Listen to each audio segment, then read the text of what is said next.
Hey, health students, welcome back to chapter 18. We're going to do lesson 3 today, health through the life cycle. So you get a chance to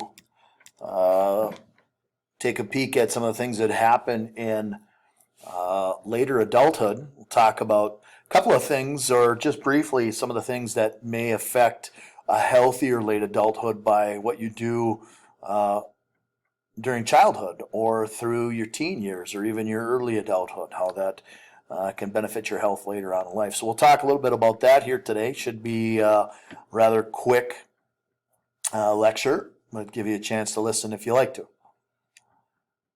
So the big idea here, mid and late adulthood are times of contribution and reflection. And I think we talked about that a little bit earlier on in an earlier lesson.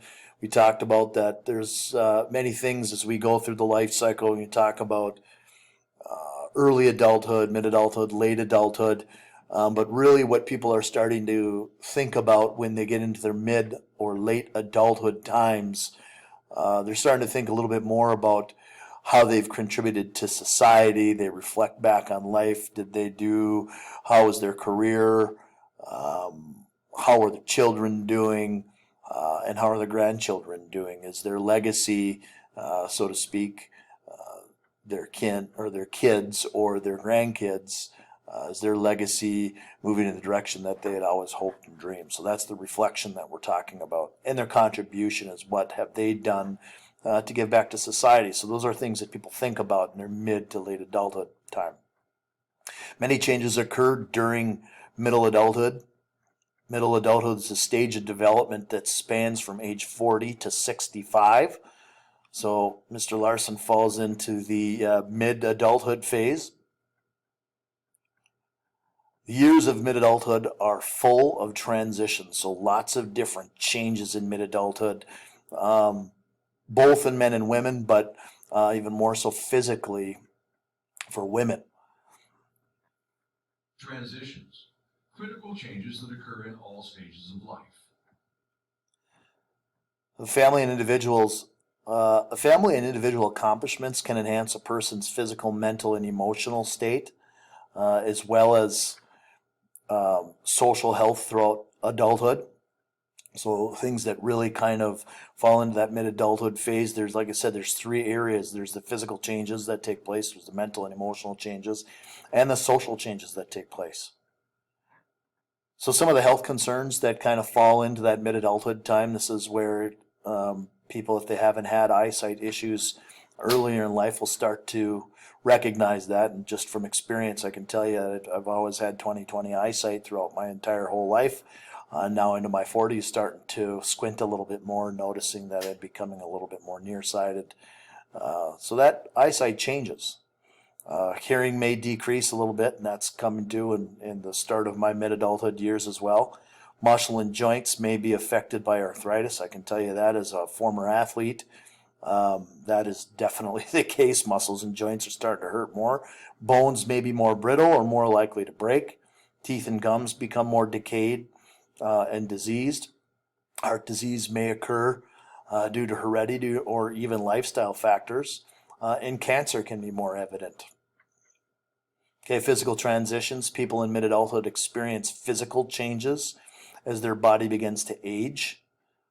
Research indicates that most people who practice healthful behaviors as teens and as young people, young adults, experience better physical health for a longer period of time. So it's important to understand that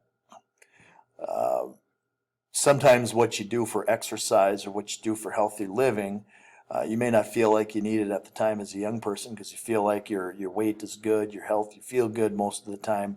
But even if those things seem to be good at the time as a teenager, you're preparing to set yourself up for better physical health as you get into your mid-adult years. And you don't tend to think about that as a teenager, but it's worth your time to think about what your health could look like years later. Other physical changes for females, they may start to enter menopause or the end of ovulation and menstruation. between the ages of 45 and 55. Some people even start it a little bit sooner, sometimes happen in the early 40s and late 30s, where they get into some premenopausal symptoms. Okay, but menopause typically happens during that ages of 45 to 55. Like we said, this is a point where ovulation and menstruation comes to a halt. It stops, which also means that women can no longer become pregnant. Okay, it's important to talk about just some of your childhood years too, the benefits of strength training through your not necessarily your childhood, but more your teen years. That can increase muscle mass, that can preserve bone density, and that can protect your joints from injury. But like we talked about, some of the things that we do as teenagers and younger adults to increase muscle mass and preserve bone density and to protect our joints is only going to help us as we get into those mid-adult years. It's going to probably cause a later onset of joint problems, later onset of muscle issues, and you're going to protect those bones and bone density in the event that somebody falls later on in life. So like you said, just because we don't feel like we need to exercise as much now because we're in pretty good shape, that sets you up for better physical health, whether that be muscle mass, bone density, or joint health later on in life. Okay, mental transitions. Solving puzzles, reading, and playing strategy games provides mental stimulation to strengthen the brain. An adult who exercises his or her brain, it says rain there, his or her brain remains mentally active. So really good for people in their 60s and 70s or even 80s to continue doing things like crossword puzzles or Sudoku or things like that, or even just reading for their pleasure. Those types of things continue to keep the brain healthy and stimulated throughout those years in mid-adulthood into late adulthood. Okay, middle adults often play an active role in the workplace. So there's still people that are maybe not necessarily working. Maybe they're getting into closer to retirement. Some people have the luxury of retiring sometime during their mid-adult years, whether that be 60 to 65. But for the most part, mid-adulthood, people are still working and trying to power through those last, few years or 10 to 20 years if you're in the early 40s of your career, trying to power through to set themselves up for a good, healthy, and good financially healthy retirement. Some of the emotional transitions by mid-adulthood: a person may take pride in personal accomplishments. A mid-adult may also experience some disappointments too. You start to recognize job changes or career changes. There's also emotional disappointments, especially mid-adulthood. People are starting to experience the loss of parents, or maybe you get into a later portion of mid-adulthood where people are experiencing possibility of loss of spouses. That usually comes a little bit more into later adulthood, but that can be the situation. But sometimes people are dealing with disappointments, like I said, of career changes or marriages that weren't successful, or different changes like that. So there is disappointment as well too. Social transitions: people who maintain healthy relationships with family and friends have less difficulty adjusting to different social transitions. I myself, I don't have to worry about the social transitions of empty nest syndrome because my wife and I don't have kids anyways.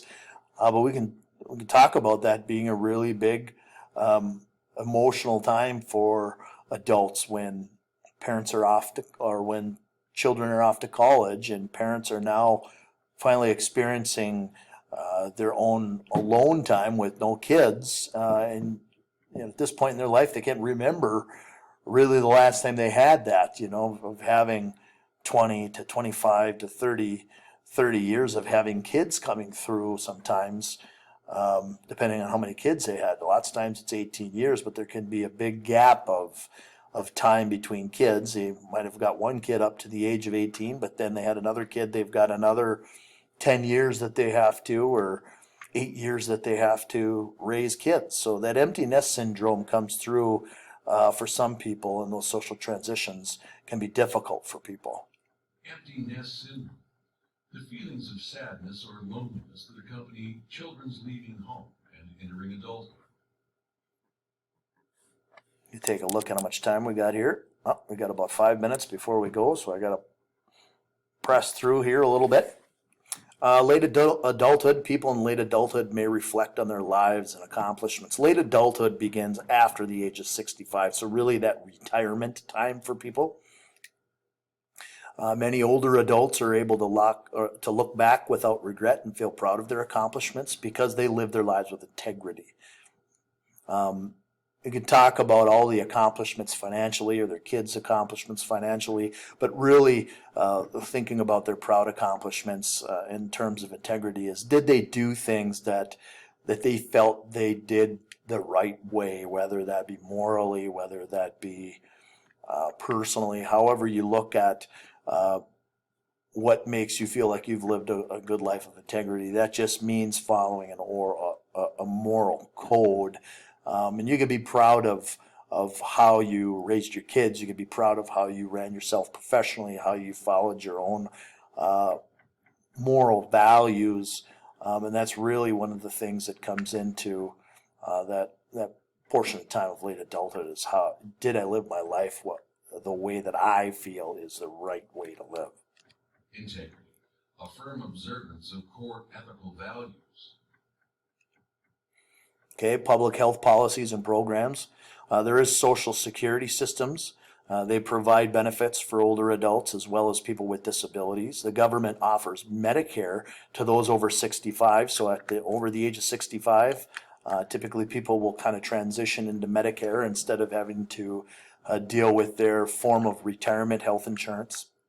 If people have lower incomes, then they could possibly be into programs like Medicaid if they have limited resources.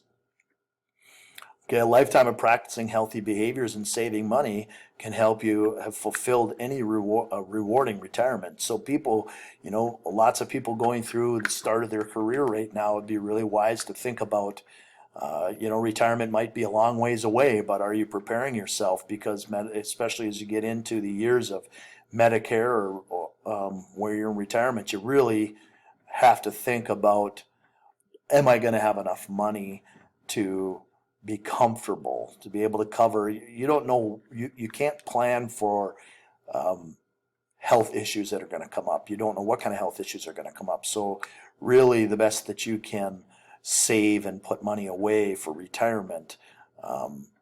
It's not just, am I going to have enough money to eat or pay my bills? Am I going to have enough money to cover financial costs that go into medical costs? Okay, so talked a lot about mid-adulthood, talked a little bit about late adulthood, but next, that will be the end of the development portion. We'll get a little bit more now into starting the drug unit coming up next.